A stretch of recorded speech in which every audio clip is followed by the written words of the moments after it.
Mr. Scheer. Mr. Scheer.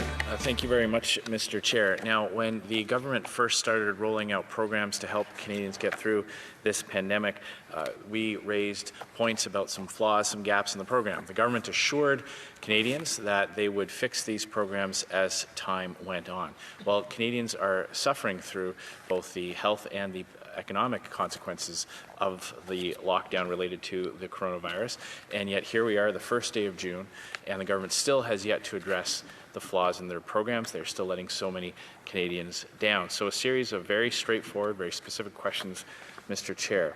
On April 20th, we raised with the Minister of Finance the issue of companies that had purchased another company not being able to demonstrate revenue loss and therefore not being eligible for the wage subsidy, even though both companies separately would have been able to do just that.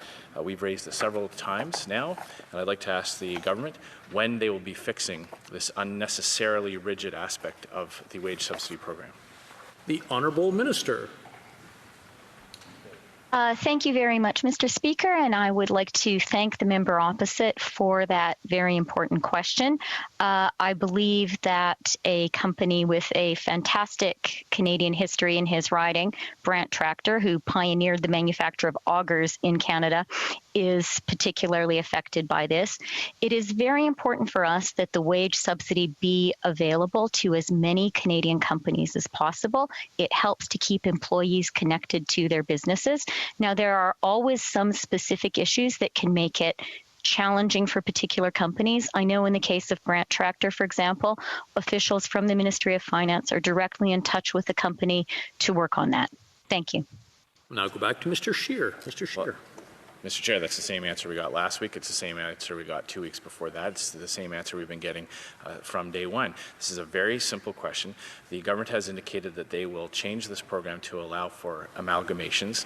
The solution is very simple. It is to also allow for those companies who have undergone acquisitions. So, very specific question, will the government fix this program and allow for companies who have acquired another company to still access the wage subsidy program? The Honourable Minister. Mr. Speaker, let me just point out that the wage subsidy program is working extremely well for many, many Canadian companies and for many, many Canadians who are able to keep their job thanks to the program. More than 2 million Canadian workers are today benefiting from the wage subsidy program. By any measure, that is a successful program.